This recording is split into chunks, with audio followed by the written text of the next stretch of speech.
Welcome, everybody.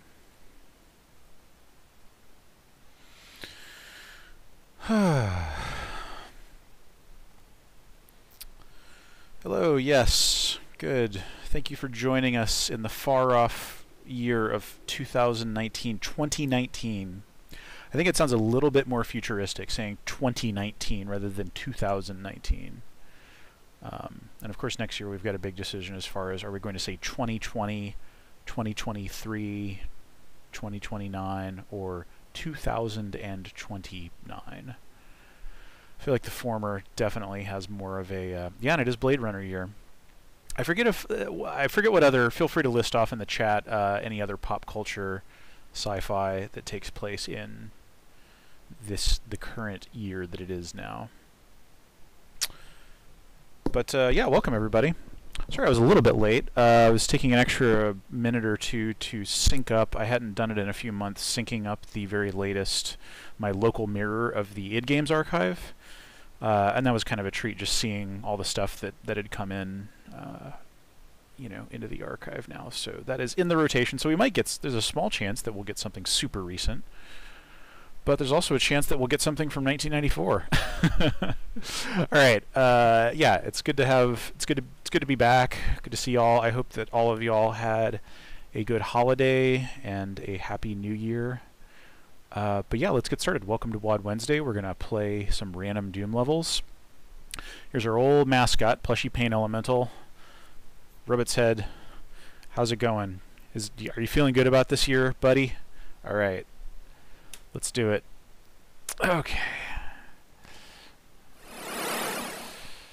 Within the Bowels of Hell by Richard Potts from 2011. It was originally uploaded exclusively to CompuServe on August 13th, 1995. So that means, I don't know if this was one of those, there were a number of WADs that were uploaded to CompuServe's Doom area. Some of which I think are feared lost for good, and some of them were rescued and uploaded by just various random community folks. So this is a 1995 map, August 13th, 1995. It was uploaded in 2011 by Perseus. You seem to draw the most dangerous missions. No, that's true. That is one observation about the Doom metafiction. Fellow Marines appear to be disappearing at an alarming rate. Most have been tracked to a suspected underground complex inhabited by the undead. Eliminating this fortress of evil won't be easy, and it is for this reason that you have been selected and given a single pistol. That's my, you know, that's my very rare poking fun at fictional thin spots in the fiction. Okay, this is Doom 2 Map 1. Within the Bowels of Hell by Richard Potts. Let's give it a try.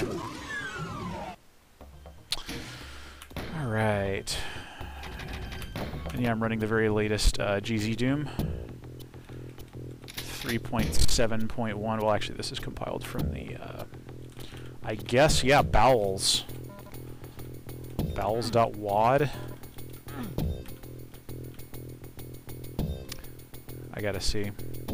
Yeah, Bowels.wad. That's a heck of a name. It's a heck of a file name that I have on my computer. Okay,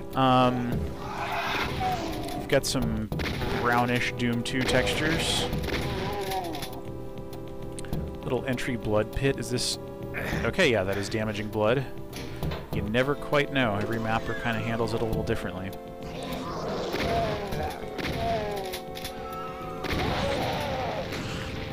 Whoa.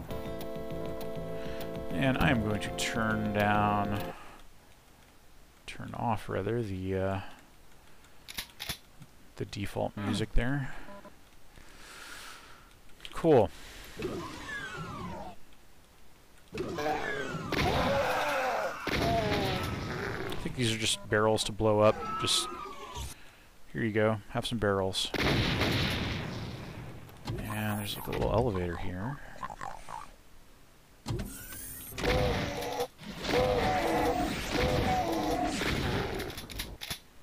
Chain gun, alright. Okay, so things are kind of symmetric around that central room there. There wasn't a... Yeah, okay.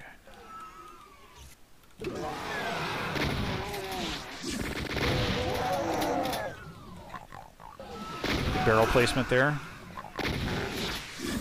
Oh, hey, it's our friends. It's all of our friends coming. They're showing up.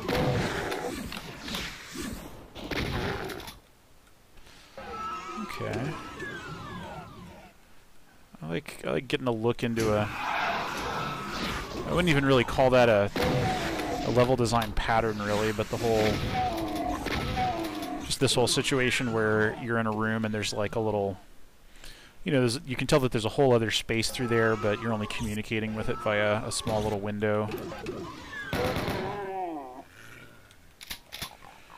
Having a little damage conversation with it.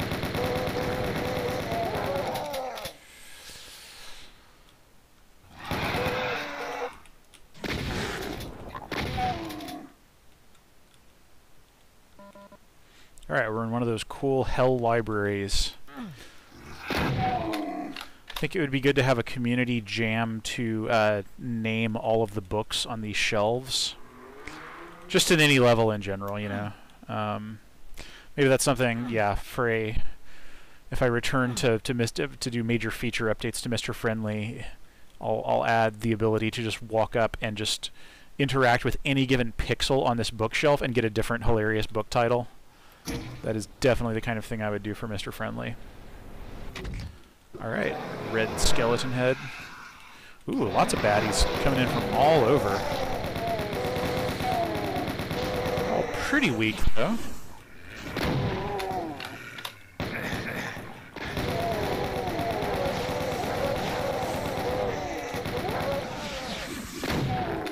Alright, feels like they're ramping up the stakes here.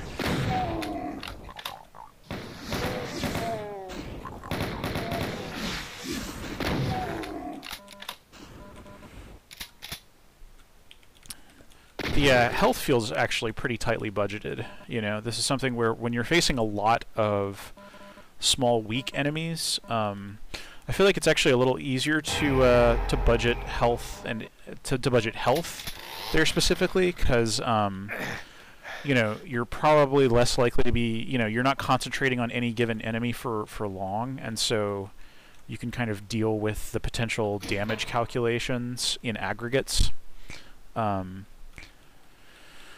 You know, where it's just like, okay, the big cloud of enemies is dumping damage in my direction slowly, whether it's, you know, hit scan or you know, projectiles. And, you know, there's going to be like a rate of exchange there that's going to depend a little on the player skill and random luck and all that. Okay, we have the red key. I've forgotten where we go with that, but that's fine.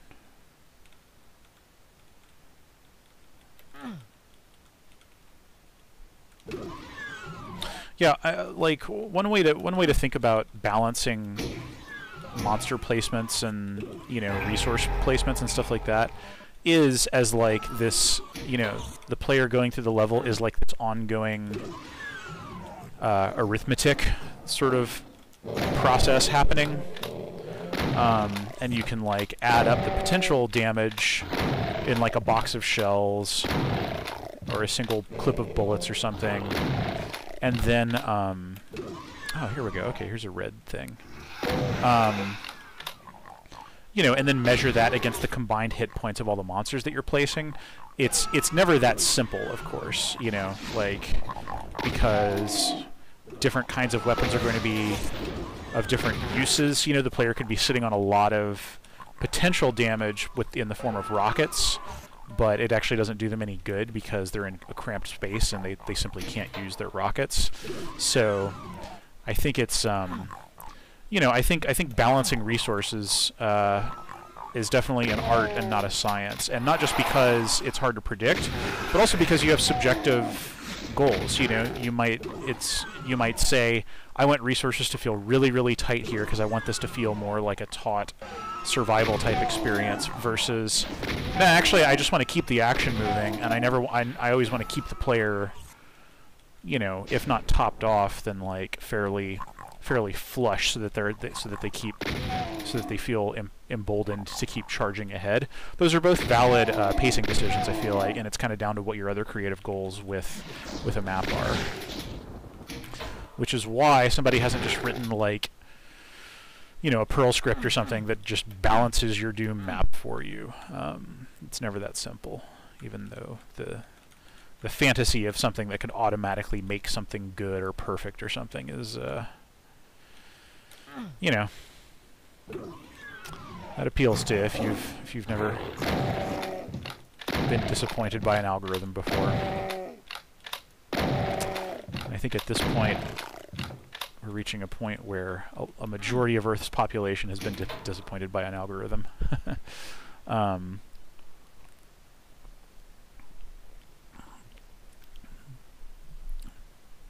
Referring to some discussion on our Discord, brought up that the super shotgun felt overpowered and should be considered rare as the rocket launcher. I mean, I think, you know, in a lot of conventional wisdom type situations, yeah, the super shotgun is absolutely extremely powerful, and you should treat getting it. You know, a lot of maps, you know, do make you really work for it. You know, they either make you sort of scrape by with the regular shotgun, or nothing like that at all for a while. You know, I think if you quickly want to ramp up to very, very, very difficult enemies and/or large numbers, then maybe you do want to give it relatively quickly so that the player can get into that part of the power curve. Yeah. I'm enjoying having this... oh, wait, where did we go? Oh. Alright, these are some goodies. I will definitely take these goodies. Alright, so... Okay, yeah, alright. And then what's going on here? This is like a little secret process here. Okay, that came open. Aha. What's this going to do? Oh, and there's a rocket launcher there. Okay, alright, so there's just a whole little bunch of secrets here. And then this opens. Wow, that almost felt like doing a puzzle, kind of. I mean, some of those doors were time limited.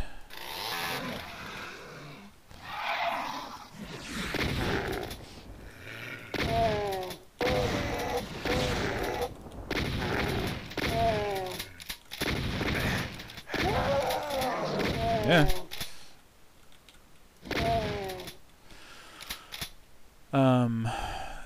Liz saying, I've heard someone say that Doom 1 is more balanced in terms of weapons and kind of underrated in that aspect, and that's something I think about a lot when playing Doom 1 WADs, even though the Super Shotgun and Doom 2 enemies translate to faster action. Yeah, I mean, I think, you know, if you take, like, the difficulty and overall tactical breadth of the game from E1M1 to the end of Doom 2, let's say, and then, of course, beyond into, like, Master Levels and Final Doom and so on and so on, there is a pretty broad range there, you know, because Episode 1 actually does feel a little more like survival horror. It feels a little more horror-y, you know, in that the encounters are smaller scale. You're more likely to be, well, you're not more likely to be overwhelmed, but you're more likely to be completely outgunned by, like, you know, I don't know. And then, you know, you get through that, and then Doom 2 adds a whole bunch more potential threats and stuff, but also adds the super shotgun as, like, a big new tool to deal with all of that.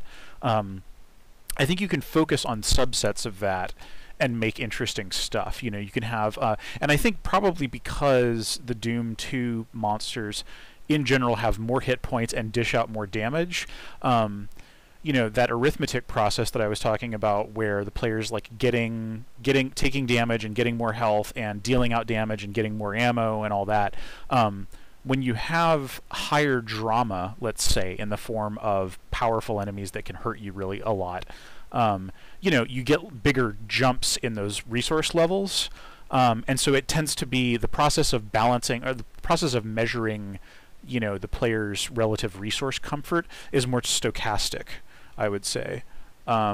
So, yeah, you know, and for that, so I think for that reason, Doom 1, with its like tighter, with its smaller tool set and thus tighter focus, is probably going to be more predictable to balance and stuff, even with the episode 2 and 3 monsters.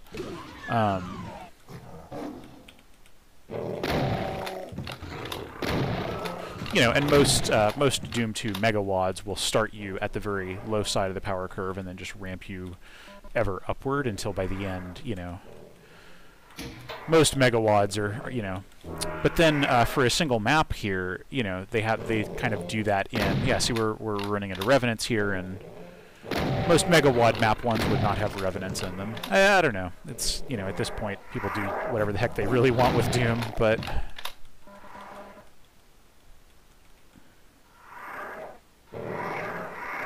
what's up, buddies?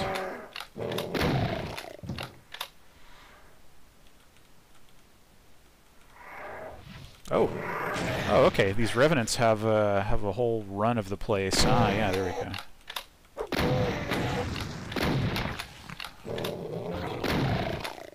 That was kind of cool, actually. I mean, I probably did spend atypically long focused on like this front. You know, I was like, oh, I know there's a revenant back there, and then that revenant. Well, no, it sounds like there's still some back there. Had all this time to like creep around and, you know, not flank me exactly, but yeah.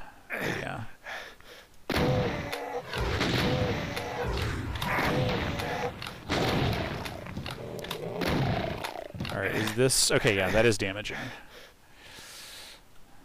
Yeah, and it's flickery, you know, so it makes sense that it's damaging. I get it. Ooh, secret? Secret. Give me the stuff.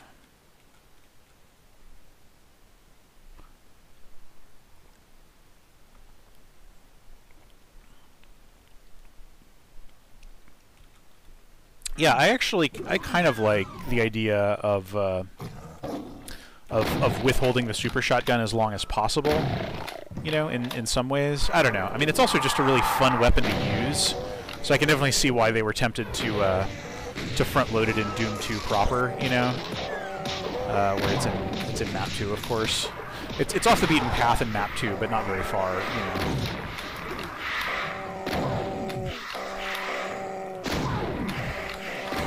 Okay, yeah, we are certainly getting into some tougher enemies. Look at all these Doom 2 baddies running around here. It's just the gang's all here, basically. Almost all of them. I hope I didn't just invite an archvile to show up.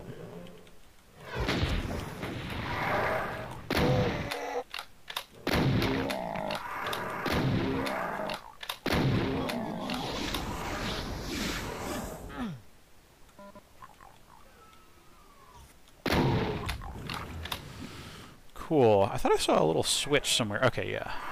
It's that. So what's going on here?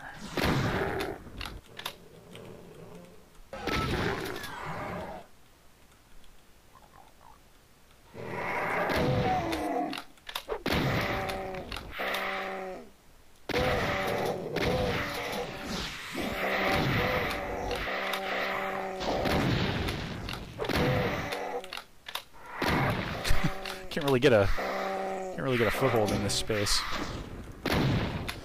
Okay. Yeah, so let's sit back and look at this map layout. This has certainly been meandering through a few different styles and ideas and stuff. Maybe not styles, but and it's all definitely like in the 1995 level of fidelity, you know? Like the map geometry is you know, relatively undetailed and stuff. But it's not an ugly map, I would say.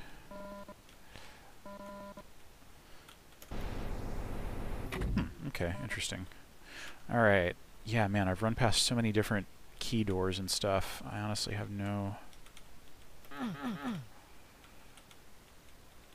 idea where where the yellow key door that I just got to is. Let's see.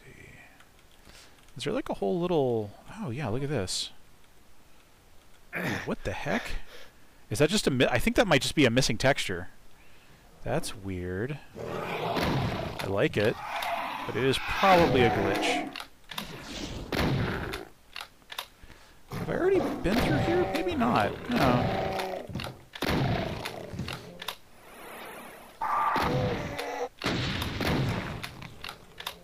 Ooh, wow, I'm really low on shotgun shells.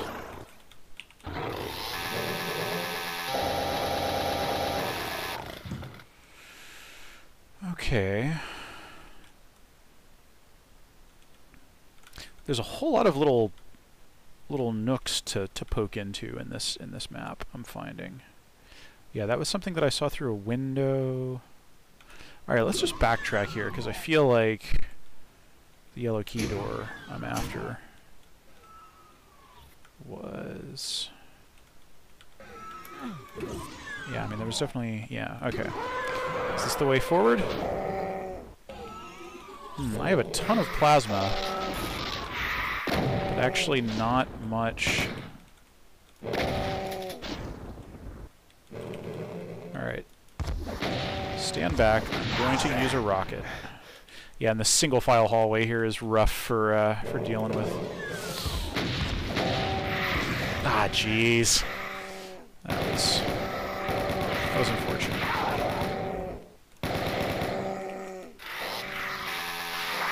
No. Okay. I goofed.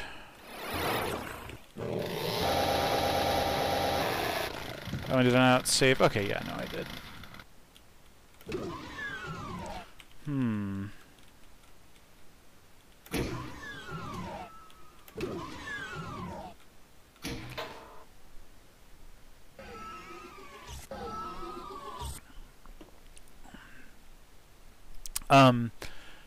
Yeah, for those who didn't see at the beginning when I was looking at the README, this map was uploaded in 2011, but down at the bottom of the README it says that it was originally posted to CompuServe in August of 1995. So I think it was one of those ones that was rescued off the off of being CompuServe exclusive. I saw a thread recently. Well, I think it was an old thread, but just using the ammo that I have a lot of.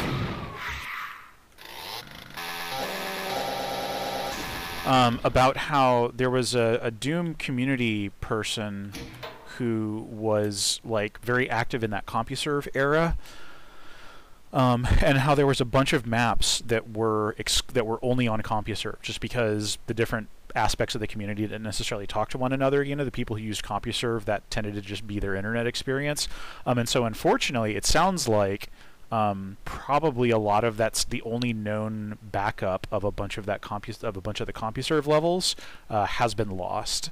It's one of those sort of thief source code kind of things where it's like maybe it's out there somewhere, or maybe the person who has it will like reemerge from obscurity, but I don't know. Yeah, it definitely makes me sad to think that, you know, some community workers. What are you doing here?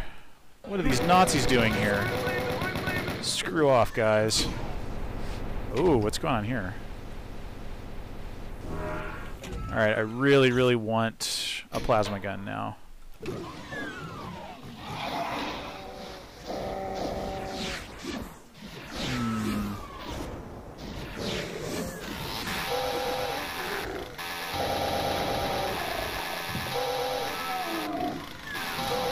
Being an ammo conservationist. Come on, buddy. There you go. Chainsawing the spicy meatball. Alright, then y'all just get the rockets.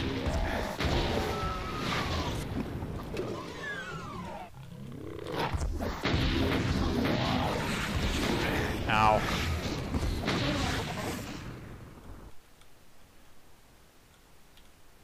It's an interesting, just these little half-height cover things. I don't know what's going on there. Yeah, Maximum Doom. Yeah, it was. Id was just like, screw it, screw you, D-Zone. We're gonna make our own giant gob of downloaded levels. And they did. And yeah, the Maximum Doom stuff is not necessarily good stuff. It wasn't super heavily vetted compared to, of course, the master levels, which were either produced specifically for that. You know, master levels is only 21 maps, so that is definitely on the curated side. Whereas Maximum Doom was just, you know, some of them I think might even be miscategorized, like they're in the Doom 1 folder, but they're actually Doom 2 maps or vice versa. I forget. I haven't looked too closely at that. I have all of those maps. I downloaded it just for my archives, but Whoa, that feels weird. Feels very... What just happened? These items disappeared. Why did these items disappear? That's so weird. That must just be like a rendering glitch or something, right? Weird. Okay, well now I have the BFG, but not the plasma gun.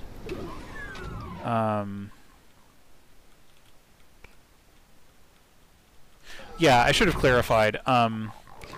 Yeah, Maximum Doom was included with the CD-ROM version. Like, I think there might have been a floppy version of Doom 2, the Master Levels, which was an official release by id of 21 levels spread across, I think, 20 different WADs by people in the community, some of whom had already contributed to Ultimate Doom and stuff like that.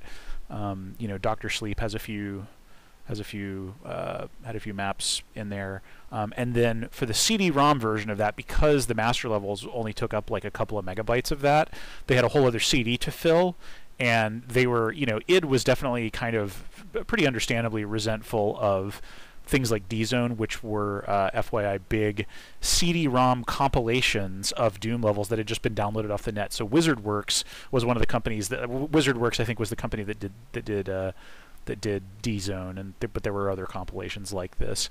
They're a company, I believe, in Minneapolis, Minnesota. They were a budget publisher looking to make a quick buck.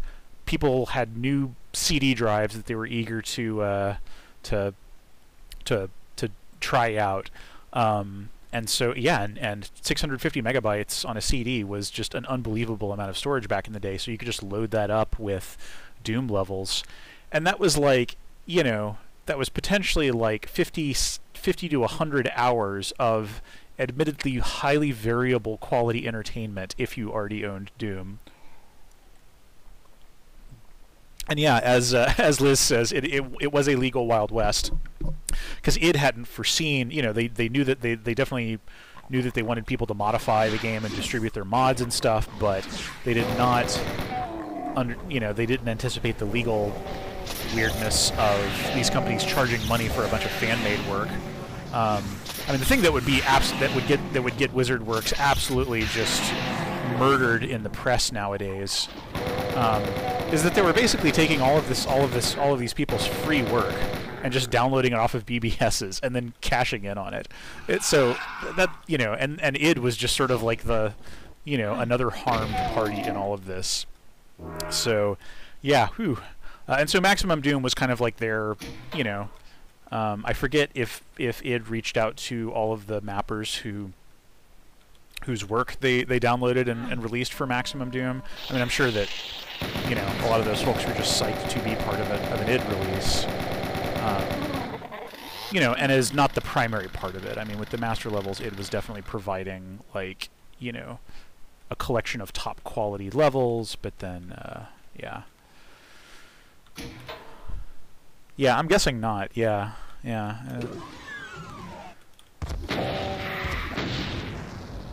I'm living dangerously here. Fighting lost souls with a rocket launcher is always that's definitely something in the Doom manual that they tell you not to. Well, no, it's not in the Doom manual. It's in the Space Marine Handbook, Space Marine Employee Manual or something. Man, this level is really going on for a good while. And look at this. We're right back at the very beginning of the level. This has been interesting. Yeah, I mean, this feels, you know, I want to say this feels most like a Sandy Peterson level, even though it's got plenty of weird stylistic quirks of its own. But just in terms of how each section of the level is its own weird, rambling kind of world, it definitely feels like a Sandy Peterson level in that respect. And yeah, wow, we've fought over 200 monsters at this point. Only found 2 out of 5 secrets. I have the feeling that behind this blue door, it's going to be the exit. But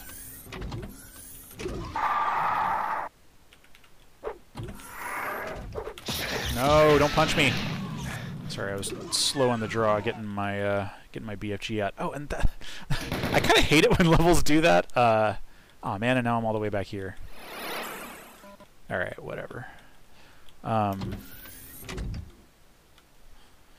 Yeah, that was the, yeah, these are the boogie boys.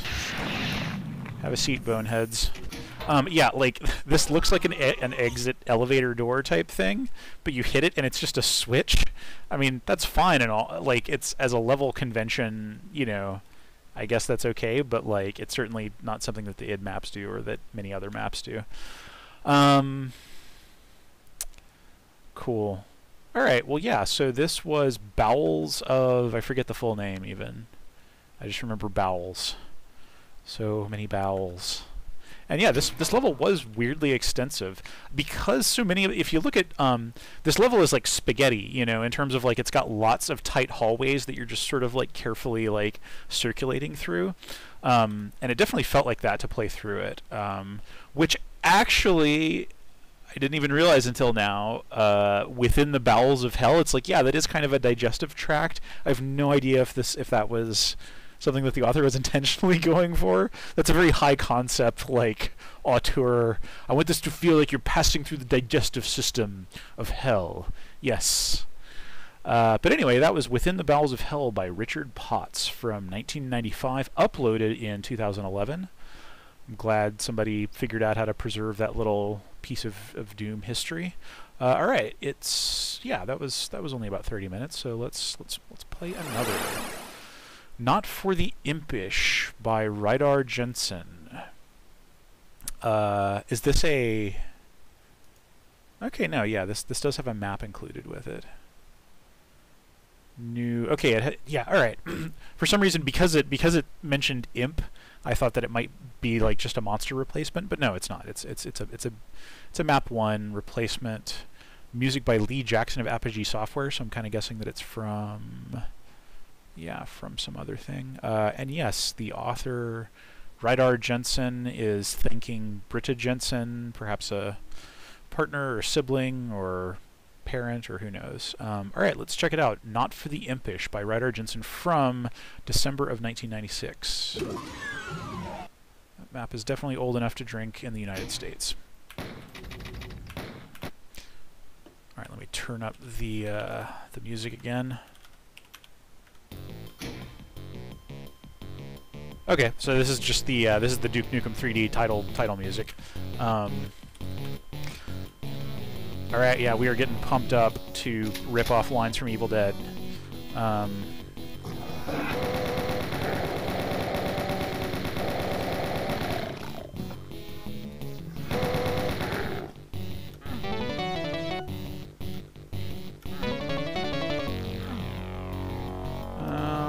Yeah, wow, I really want that shotgun. This is definitely one of those, like, rubbing your face in the limitations of Doom type situations where you're like, an ordinary person would just reach out and grab that shotgun, but because we're Doom guy, it's like, oh, how am I going to get that shotgun?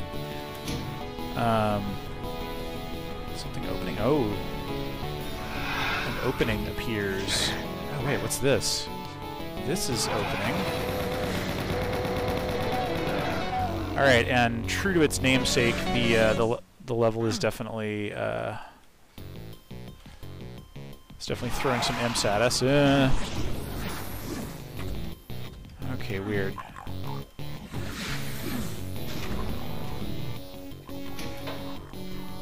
I don't have like.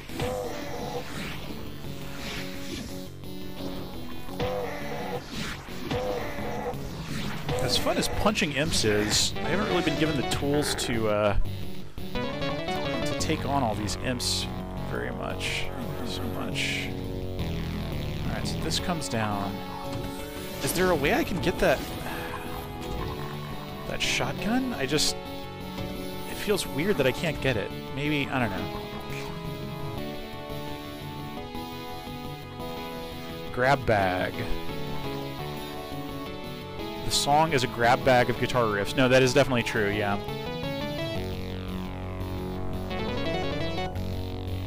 Yeah, it reminds me for some reason, are there tracks on the Tyrian soundtrack that have this kind of like guitar line? Or maybe it's just, I don't know, maybe I'm just getting that mixed up. What am I meant to do back here? Like, so yeah,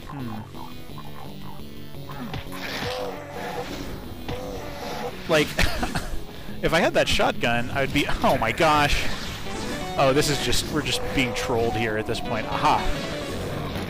Give me the chainsaw. That is what I need to finish this video game map. Look at this. Are these death pits? I kind of assume that these are death pits. Nope. They are just regular pits, and now I have plenty of resources with which to complete this video game. Cool, okay. I mean, I appreciate the super consistent red floor. That definitely gives this a unique feel.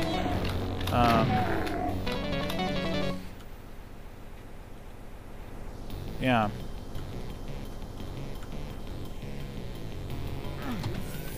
So weird, that shotgun up on that pedestal was just sort of a, I don't know, kind of a non sequitur, really. Just scarfing the ammo while I can. And so then, yeah, what is the actual way forward here? Like, I got the rocket launcher, I got these shotguns. There's a red key there and a BFG, but like, where do I get?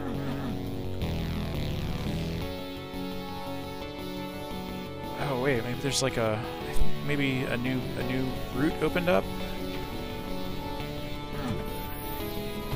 Yeah, there it is. Okay. All right. So how do I open that up? No. Yeah. What caused that to?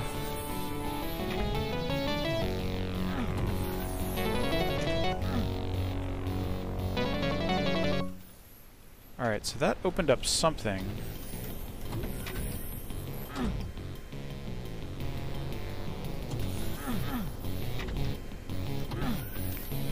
Weird, like...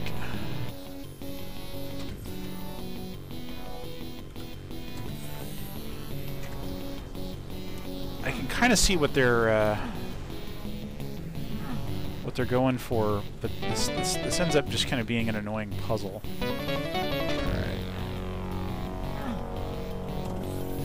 Alright, so I think crossing that line there brings this up. Ah, but I can't get in there. Alright, so let's just, I think crossing like a line right here is what opens up the way into the whole new section that I haven't been into yet. Yes! Nah! That's obnoxious. Alright, how am I gonna do this?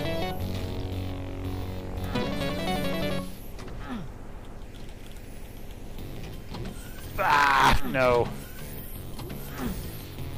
God, this is annoying. Alright, alright. Because these little, you know, these little passages that it's having you go through here are just so obnoxiously narrow. Yes! Screw you, game. Level designer. Ugh.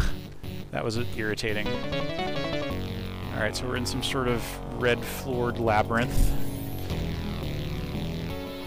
Whoa. Whoa. What's this all about, then? Why is it giving me... There's no monsters back here, though. Like, this is so weird.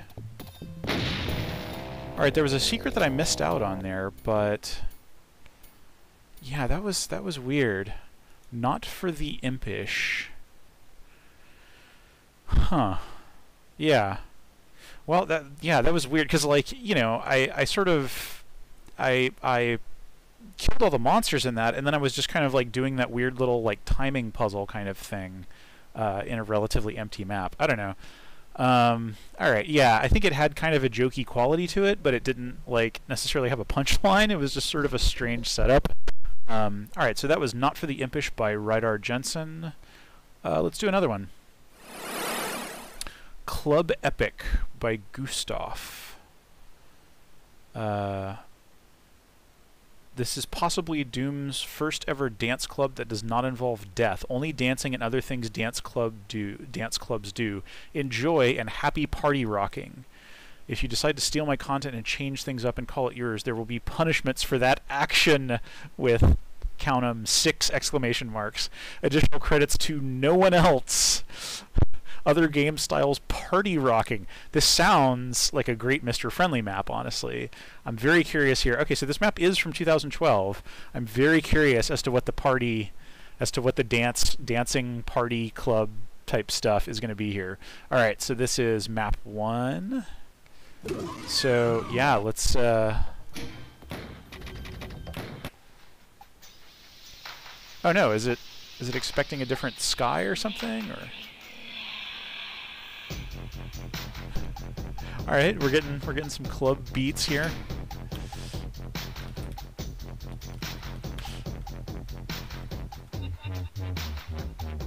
Yeah, it's doing some wub.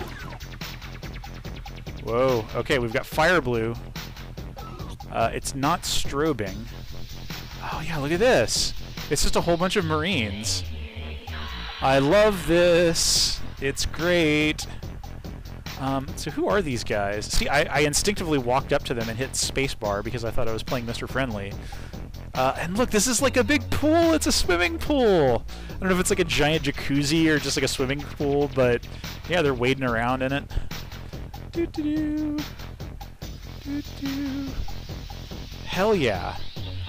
This is great. I approve of this a lot. Okay, yeah, we've got a bar with some drinks that we can run along and drink with our feet, of course, because it's Doom. This is like the DJ. Yeah, this is the DJ booth, clearly. This is just fantastic.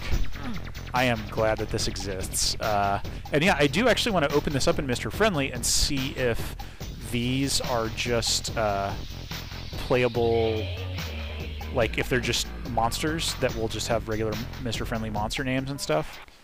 And then we've got an upstairs lounge area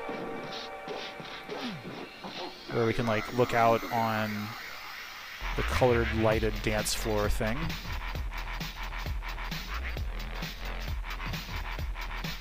I wonder if this author made sort of a point of mentioning that nobody else was credited on this. Ooh, look, a deep pool. Doing some boom water there that we can swim around in. That's cool. Such just bizarre uses of texturing here. Like this is the floor here is like the yellow key trim. Of course, we've got generous helpings of our old friend Fire Blue here, which I'm sure is just jacking the stream quality all to heck. Sorry about that. But, yeah, I mean, it doesn't seem like there's anything else we can do here. There's 0 secrets. We've picked up all the little drinks. We've had our fill. You know, 16 cocktails is kind of my limit.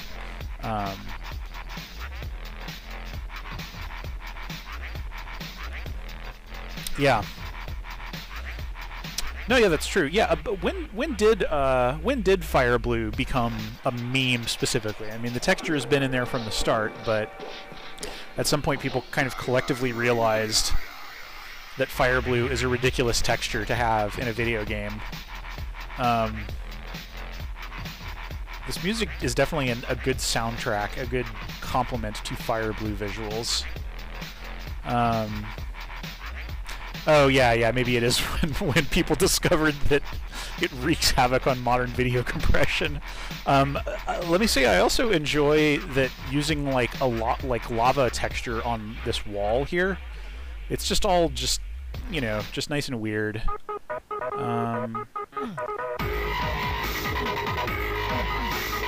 And yeah, I don't know if this is all just one MP3 file or what, but yeah. Looks like a pretty standard map otherwise. And yeah, there's multiple tracks in this. The DJ has a set list plan. All right, let's run around on the dance floor here. Show everybody our moves. The dance floor is pretty empty. It must be kind of early in the night, you know, people are still kind of mingling. Or maybe this is also a dance floor. Yeah. Okay, well, I think we've experienced what this map has to offer, though we certainly haven't reached the bottom of it enjoyment-wise. That was ClubEpic by Gustav, and it was exactly as advertised. It definitely was not Doom's first ever dance club. Oh, that does not involve death. Even that might be a contested claim, but it is definitely a dance club. It doesn't involve death. Because other notable Doom Dance Club levels would be a secret level from PlayStation Doom called, I believe, just Club Doom, and it has like this hilarious kind of like 90s sort of like sped up gabber track. It's an interesting, and the PlayStation exclusive levels are sort of weird little things in their own right. Yeah, okay, well that was ClubEpic. Let's move on. That would have been a good one for New Year, for our end of the year. Well, I guess if I had streamed on New Year's Eve, would have been probably ideal for that. Okay. Now we are looking at Hell's Checkerboard by David Fleet. This is my first attempt at a WAD, so if you find anything wrong, I'll apologize now. Okay, just getting out in front of that. This is from November of 1994. Is this a dream or is it real? You're not sure. One thing you do know is you want to be out of this place. You must find that exit or get somebody to pinch you hard and wake you up, and yet this feels all too real. Okay, some notes about secrets and stuff like that. It looks like this is Doom 2 E2M1. And cool, okay, yeah, and it's from 1994. So yeah, let's check out Hell's Checkerboard by David Fleet. Non-American English speakers, is this a spelling of checker, like as in the game?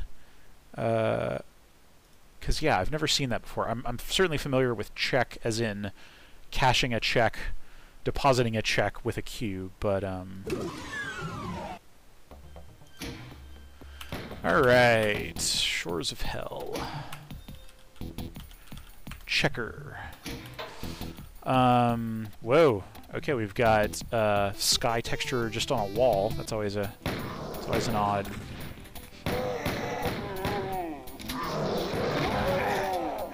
Greeted by some monsters. You can spell the game that way. Okay, yeah. Yeah, I just didn't know. I've only ever seen it spelled with a CK, but and again, I am a goofy American dirtbag, so I don't know how this language was originally intended to be spelled. All right, this is another weird use, just as in the last map. They don't have much in common, but they are using the little thin color-coded key door trim texture as just a regular wall texture, and it's pretty noisy. That is a high frequency texture situation.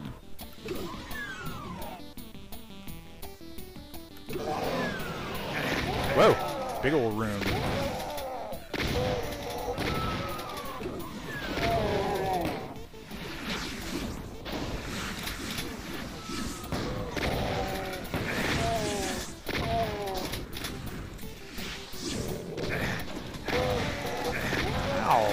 Shoot at me?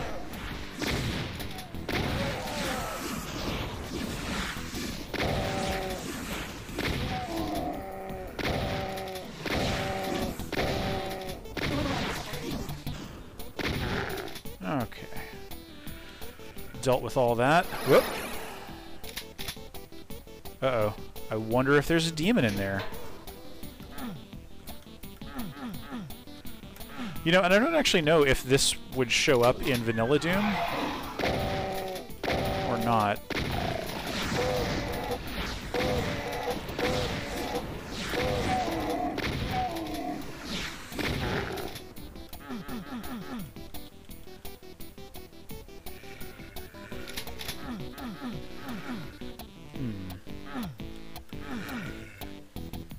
Yeah, there was definitely something that opened up, and there was like a whole other outdoor area right there. But I don't actually know how.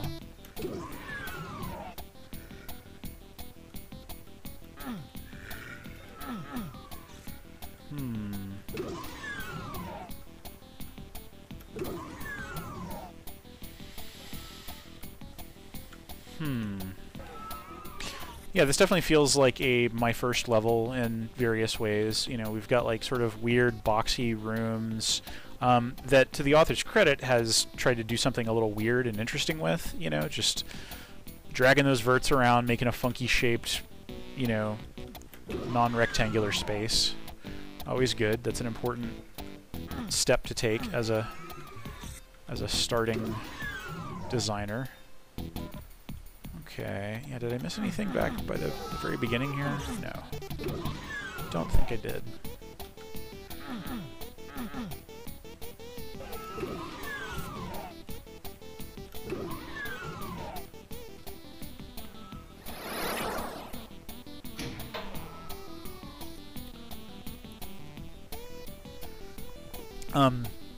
Yes, I have heard of Doom 2x neural upscale. Yeah, I posted about it on Twitter a few weeks ago.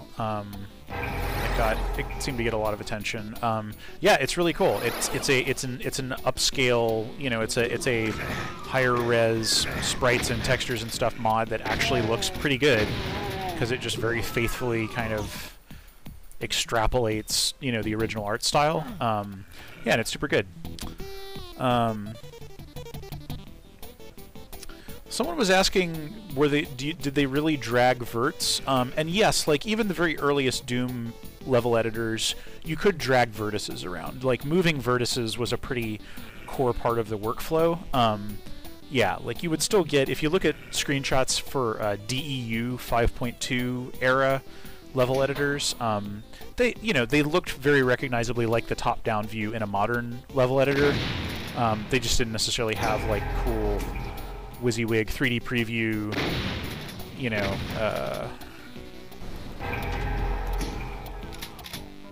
WYSIWYG, by the way, I should clarify my jargon there. WYSIWYG is an acronym for "What you see is what you get,"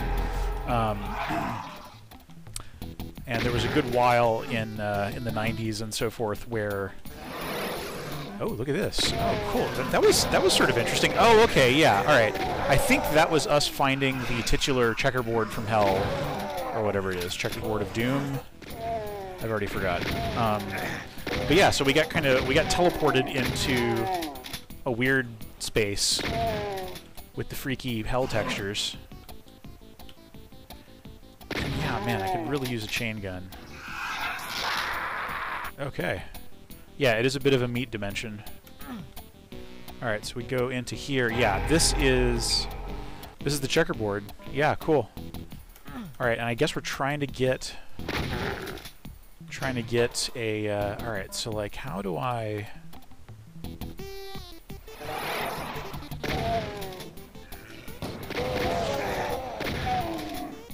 mean, I hope that I can get back out of here.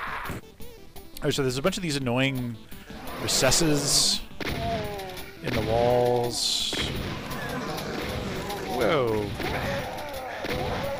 That's definitely a monster garage.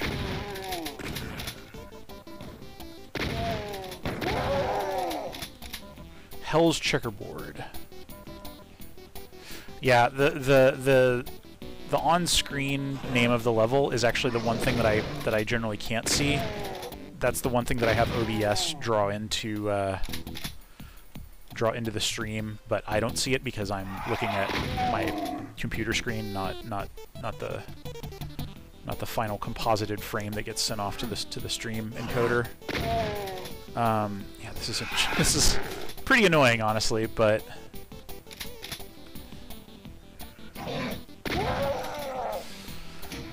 cool. It is definitely meat space. Okay, like how do I get back now? Oh, I guess I can go in here. Alright, so now I get another crack at... Oh, look at that! It has... The lights have come on here. And now I'm back here. Interesting. This definitely feels like the beginnings of a puzzle. Whoa, look at that! Alright, I hear some baddies complaining.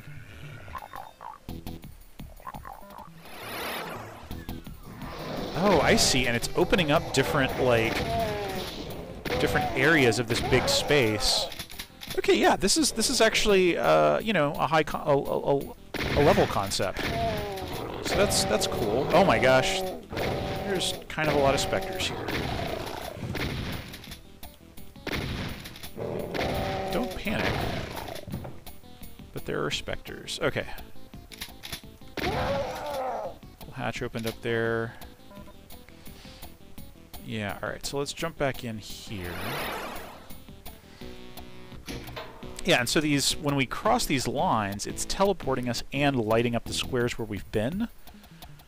So this is actually, like, quite a good little, you know, I wouldn't say it's a puzzle necessarily, but, like, it's a progression thing. You know, I feel like you could take this into a modern context and, like, do something pretty cool with it, where you have a space that I would start this space actually even smaller than it was initially, and then unfold it until by the end of it it's just this big sprawling space, and you periodically teleport back to this tiny little checkerboard space.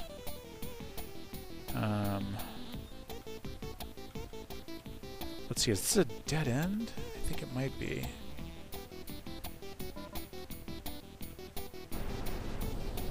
Oh, that's a crusher. No!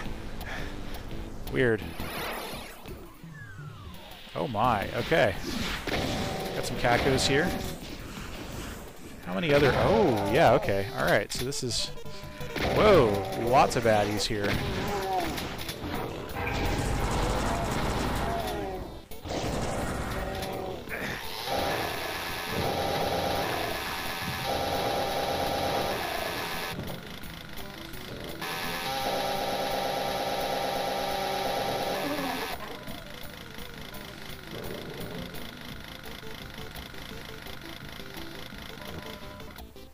Tons of plasma.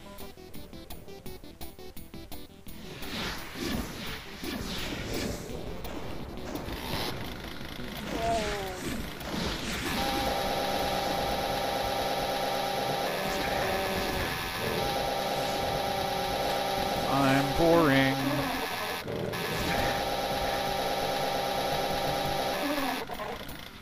That kind of felt like the finale. Like just a whole bunch of space opening up here. What did that do? Anytime you're hitting the eyeball switch in a room that looks like this, you know you're doing some serious hell stuff. Okay, is this a path just to the finish? No. It is not. Something else popping open? Hello, friends.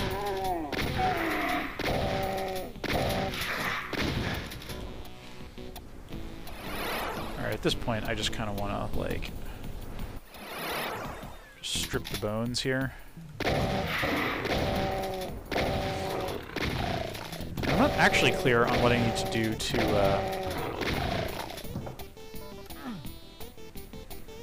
Alright, so I think there's at least one more little section of the wall that's going to pop open. Yeah, so it's probably not clear at all, but I am running into invisible walls. Like, you're actually hemmed in by invisible walls here, and you have choices of where to go. But it's kind of hedge maze-like.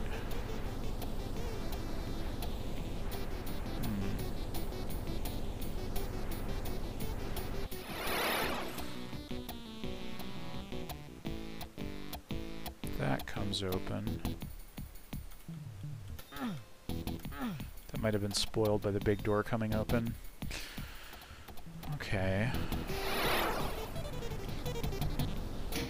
Yeah, now we can see the few places we have not been to yet.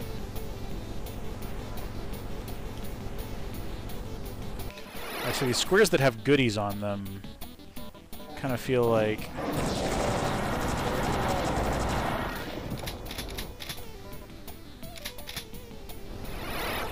they're going to have traps on them? I don't know. Alright, so if I go around here... blah-de-blah... Okay, and I think that's the end of it. I've only found like a tiny fraction of the secrets. Yeah, and that's the end. Kind of feel like there's something major that I missed there, but... I don't know.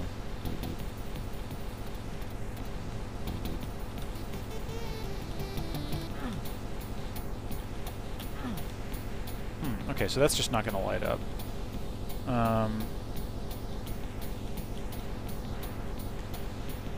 Yeah, the overall, like, this is a cool concept for a level. I think the overall thing where it falls down is just, like, in reading this space here as far as like where can I go and what can I do and whatever. I briefly entered a secret area while running along a wall. Yeah, what was that? Was that in the meat space? No. Oh geez, these aren't like one-time teleporters, are they? Am I just like never gonna be able to get back into the freaky space? The meat space. Okay. Let me reload here. Gosh, yeah. I hope I mean, I'll just no clip back in there if I need to. But yeah, these feel like single, like one-time teleport lines. All right. Well, screw it. I am gonna fly through this wall into here. Yeah, so like...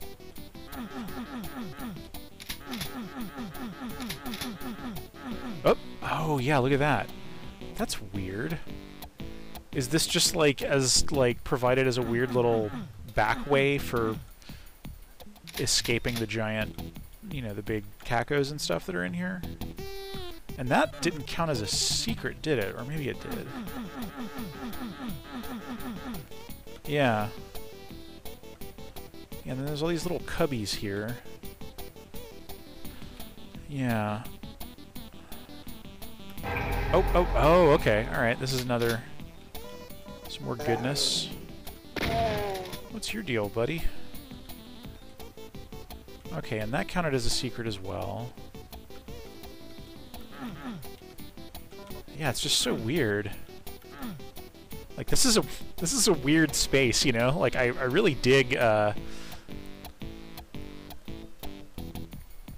super bright red floor and ceiling, and then like the blue tech wall. Like this is an aesthetic right here for sure. And then you go out into the main meat space. Yeah, huh. And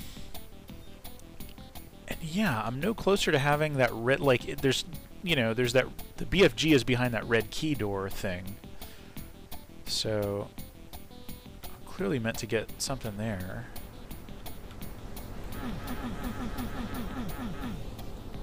Yeah, huh. Well, given that this map does have some missable stuff, like, as in, I might have just already solved this before, you know. Yeah, I could cheat and see where the key is. Oh, look at that. What's... Oh, what did that do? Weird. That almost feels like a misaligned texture, but... Whoa, what? What? Oh, hey. It's more monsters. Oh, and look, a yellow key? So when was I meant to find this? So weird. And where is a yellow key door? I have not seen one. This is actually kind of a compelling mystery here. I don't think there's anything back... Yeah. What good is the yellow key to me here? Yeah. Total mystery. And, you know, this is a weird thing, too. Like, the fact that there's a switch here, but it just teleports you? Like, maybe... Should I... No, it's not a shoot switch. Like... I don't know what they're trying to communicate there. Okay. Yeah, I am tempted to engage the automap cheat. Alright, so like what? Doesn't look like there's any secrets coming off the meat space here. However, there is some stuff back here.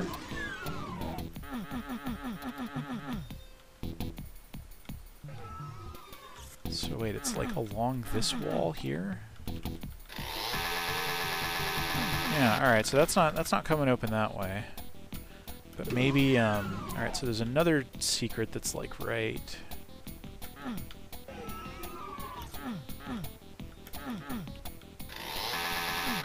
No, see?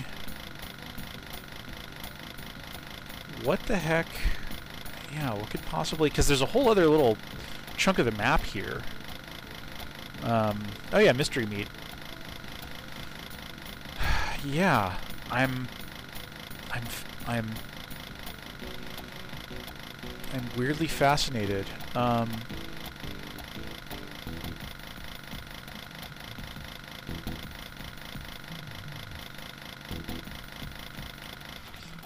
Yeah.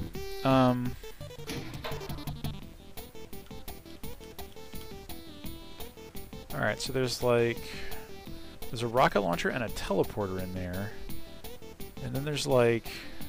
Yeah, there is a red key there. So, you know, what I'm kind of guessing here is that I was meant to find this stuff back on my initial trip through the level.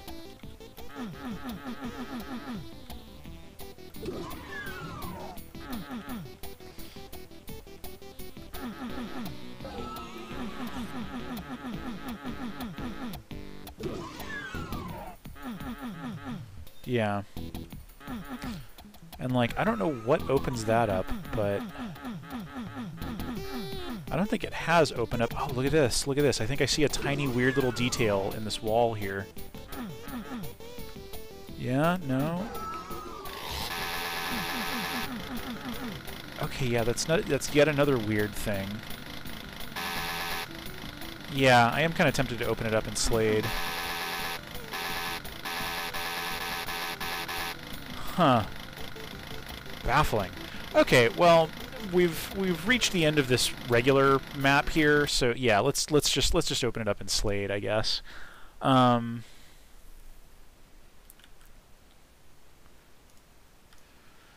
Yeah, let's see.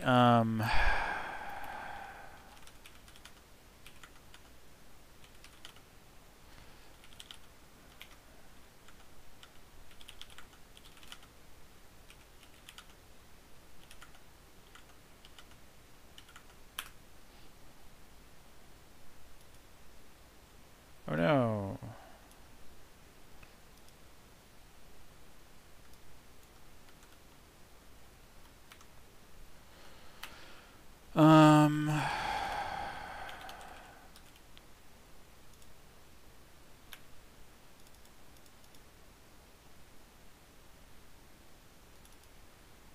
Levels, Doom, A through C, checkers.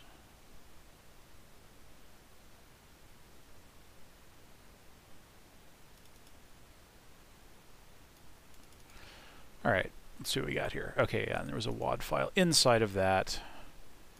Sure. Oh, actually, I should have used Doom 1 here. Okay, so what the heck opened this thing up? Oh, wait a minute. Okay, so that weird switch back here, yeah. So yeah, this thing, you know, this, you know, when I tried to shoot this switch, this is indeed a teleport thing. So how am I meant to get into... Oh, wait a minute here. So let's see. Wait, if I cross this line right here, then that will teleport me into here, and then I can turn right around and hit this switch, which opens up this door, which then lets me hit this switch, which opens up this door in this weird section, and then this switch opens up this door into this space, and then I believe this probably takes me into the secret area. Yeah. That is very sneaky and just entirely convoluted. Yeah, so this is a fairly hard to find secret area in the map. And I guess it's like dark and spooky with green torches. I mean, I'm sad that I didn't find this, but like, yeah, there's no freaking way that I would have. I could have, but it would have just been like kind of brute force stumbling around. And then I guess maybe this takes me... This is a teleporter that takes you back just into this space. Okay, yeah. Or you go into here and you get the red key. And then, much later in the level... Well, no, just you get further into here, and then you can get the BFG, and you can have the benefit of the BFG when you're fighting through the meat space. Yeah, sure. Let's jump back in here. Yeah, that was sort of a fun little field trip. I don't usually do that because sometimes it's fairly fiddly. So thank you for bearing with me, but I'm pleased at least to know that it's doable even from this late stage in the level. Okay, so let's go back in here. Yeah, I guess I always wonder when there's a weird progression type sequence like this. I always wonder, like, is this like the last thing that the level designer added, kind of? Alright, so we walk back here, and now we're in here, and now I can hit that switch. Then I go... Where do I go? I go back into here. Yeah, okay. And that's the first indication that we've done something... I think one reason that this chain of like finding a weird secret path falls down is that it's depending on players backtracking to a particular unremarkable little spot that they probably just blazed through the first time around. Okay, yeah, and that wasn't even that. That wasn't that mystical or weird, difficult or anything. But we did kind of check the walkthrough. Yeah. Yeah, I always do. Yeah, like that's a good way to put it. A huge world hidden away like that. Because this doesn't look anything like the rest of the level. It's actually kind of moody, whereas the rest of the level was just kind of drugstore lighting.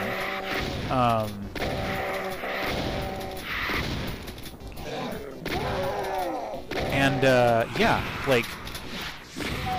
Was the author like bored with their level and then they added this right at the end? Was this like something that they added early on and then went about, I don't know, did they add it after getting some feedback that somebody wanted like some cool secret stuff to find? Alright, so I think a lot of these doors are going to pop open. Oh, that's right, and then, yeah, and I need to get the yellow key even. So actually, where did I originally find the yellow key? It was somewhere in the meat space, wasn't it? I think it was. So that's something where, yeah, the author really is expecting us to backtrack. That's weird. Alright, I think there's maybe one little bit here that we didn't get into. Okay, invisibility power up. And let's see, is that all of... Yeah, that's just about all of the goodies. Just about all the stuff we can find. It says I still haven't found 12 out of 14 secrets. It says that I still haven't found 2 out of 14 secrets, rather. But, I don't know, that might just be flaky secret detection. Yeah. Yeah, man, so weird. Okay, well... let's pop up here, and now I guess we can get the BFG. Yeah, okay, alright.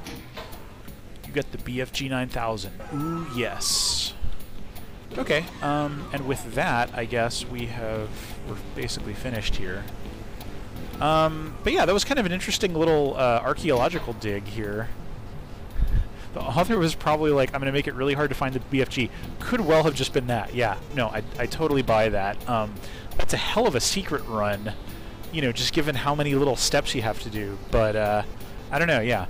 It's that whole, I think I've talked about this in the past, like, there was that whole thing in the 80s and 90s where computer games, like, people used the word solve in reference to, like, playing through and beating, like, winning, reaching the end of a computer game, and yeah, like there are definitely some Doom levels that were influenced by that sort of adventure game, like Infocom puzzle dungeon kind of thing, where it's like, yeah, this level is like this Rubik's Cube that you've got to kind of figure out. Yeah, so interesting, weird little combination of things here. But yeah, okay. Well, that's a pretty good note to end on. That was Hell's Checkerboard by David Fleet. David Fleet, yeah, 22 years ago, leaving us some weird little secrets to find there, I guess. Okay, all right, yeah. So actually, we have a lot more context for the README now. This level has a BFG, but if you want to get to it without cheating, you will need to first find the yellow key, then the secret area in which you will find the red key to give you access to the BFG. In the checkerboard room, try and visit all areas. Good luck. Yeah, okay, yeah, we did that, and that's a pretty good hint too, because it doesn't give things away completely, but it clues you into the existence of the yellow key, which I did find organically, and that definitely set off a little light bulb. You know, it's like, wait a minute, I haven't seen anything yellow key, and I've basically reached the end of this level, so that's pretty cool. I really dig that. Yeah, I mean, yeah, there were plenty of other things about that map that were kind of roughly made, you know, like it was definitely a 1994 map in many respects, but A for effort on hiding that secret, I guess. Yeah, so all right, cool. Well, that's a good time to call it. That's a good one to call it on. But yeah, thank you very much for watching the first of hopefully many WAD Wednesdays in 2019. Thank you for following us up to this point, and yeah, I hope your year is off to a good start. Have a good week, and I will see y'all next time. Yeah, bye.